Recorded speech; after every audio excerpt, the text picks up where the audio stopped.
Amor y responsabilidad. Estudio de moral sexual, Juan Pablo II. 7. La percepción y la emoción.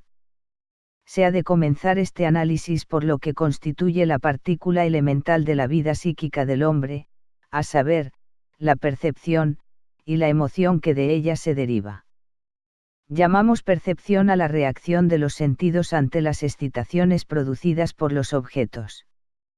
Los sentidos están ligados de lo más estrechamente con la constitución del organismo humano, aunque no se identifican con él. Así que no se puede, por ejemplo, reducir el sentido de la vista a ese mecanismo de la anatomía del hombre, el receptor externo, los nervios ópticos, los centros cerebrales correspondientes. En el sentido de la vista, hay algo más, una cualidad psíquica específica que no posee ninguno de los demás órganos tomado aparte o en conjunto. Esta cualidad psíquica pertenece al dominio del conocimiento. Con el sentido de la vista, como con cualquier otro sentido, obtenemos conocimiento de objetos definidos, o, por mejor decir, obtenemos conocimiento de objetos de una manera definida. Se trata aquí de objetos materiales, porque son los únicos que pueden ser conocidos por los sentidos. Se dice muchas veces que el objeto adecuado de los sentidos está formado de cualidades sensoriales. Las percepciones quedan de lo más estrechamente ligadas al conocimiento. Los sentidos reaccionan ante los objetos adecuados mediante sensaciones discernibles en lo interior de la percepción. Cogen y retienen la imagen de un objeto reflejada o refleja. La sensación supone un contacto directo del sentido con el objeto dado, mientras se dura el contacto, dura la experiencia directa en el sentido propio de este término. Pero así que termina, los sentidos conservan la imagen del objeto cuya representación sustituye poco a poco en la conciencia a la percepción que él producía. Con esto llegamos a la noción de sentidos internos. Los sentidos externos son los que entran en contacto directo con el objeto mientras éste se encuentra a su alcance. Los sentidos internos mantienen ese contacto cuando ya el objeto no se encuentra al alcance de los sentidos externos. La percepción contiene siempre, por tanto, una imagen concreta y detallada en la que se reflejan todos los caracteres de un objeto, de este objeto, evidentemente en la medida en que la percepción es fiel. Porque también puede no serlo, en tal caso, abarcamos con ella solamente algunos caracteres solamente, aquellos que permiten a la razón calificar al objeto de una manera general, pero muchos caracteres individuales se nos escapan. Sabemos, con todo, que un objeto material puede ser sometido a una observación más penetrante, en cuyo caso, los caracteres individuales precedentemente desconocidos nos aparecerán y se fijarán también en el conocimiento sensible. El hombre recibe gran cantidad de percepciones. Los receptores sensoriales trabajan sin parar, lo cual fatiga y agota el sistema nervioso, que tiene necesidad de reposo y de regeneración tanto como otras partes del organismo humano. A causa del gran número de percepciones, no todas ellas se impregnan en la conciencia humana con la misma intensidad. Unas son duraderas y más fuertes, otras febles y pasajeras. La percepción sensorial se asocia frecuentemente a una cierta emoción. Cuando decimos que una cosa o una persona han hecho en nosotros una gran impresión, queremos expresar con ello que al percibirla hemos experimentado al mismo tiempo una emoción sensible, gracias a lo cual su percepción se ha impuesto a nuestra conciencia. Con esto pasamos al terreno de las emociones.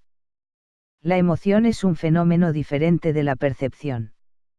La emoción es también una reacción sensorial provocada por un objeto, pero su contenido difiere del de la percepción.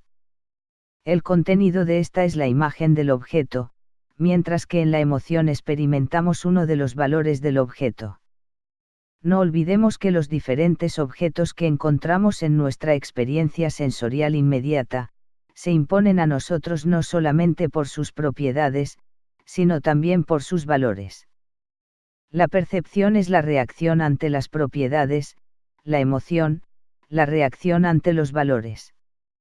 La emoción es sensorial, y lo más es, que posee incluso su correspondencia en el cuerpo, pero los valores que la provocan pueden, no obstante, no ser materiales.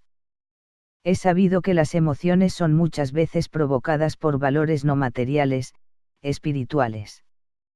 Cierto que para provocar la emoción es menester que tales valores sean materializados de una manera o de otra. Es menester que se les perciba, que se les escuche, que se les represente o se les rememore, entonces es cuando nace la emoción, una profunda emoción. La emoción es superficial cuando tiene por objeto valores materiales. Cuando, por el contrario, su objeto está constituido por valores supramateriales, espirituales, llega a lo más profundo del psiquismo del hombre. Es comprensible, en el nacimiento de esta emoción la participación, mediata o inmediata, del espíritu humano y de sus facultades es mucho más vasta. La intensidad de la emoción es todavía otra cosa. Una emoción puede ser superficial pero intensa, así como puede ser profunda cuanto a su contenido, pero débil cuanto a su intensidad. La facultad de experimentar emociones profundas e intensas a la vez parece ser un elemento particularmente importante de la vida interior. Cuando la percepción se une a la emoción, su objeto penetra la conciencia del hombre y se graba en ella con tanta mayor nitidez. En efecto, en ese caso, aparece en nosotros no solamente la imagen, sino también el valor del objeto, la conciencia cognoscitiva adquiere con ello una coloración afectiva. De este modo nace una experiencia más intensa, gracias a la cual el mismo objeto gana importancia a los ojos del sujeto. Todos esos hechos se producen también cuando se trata de una toma de contacto de personas de sexo diferente. Se sabe, por ejemplo, qué importancia tiene en este terreno lo que se llama la primera impresión.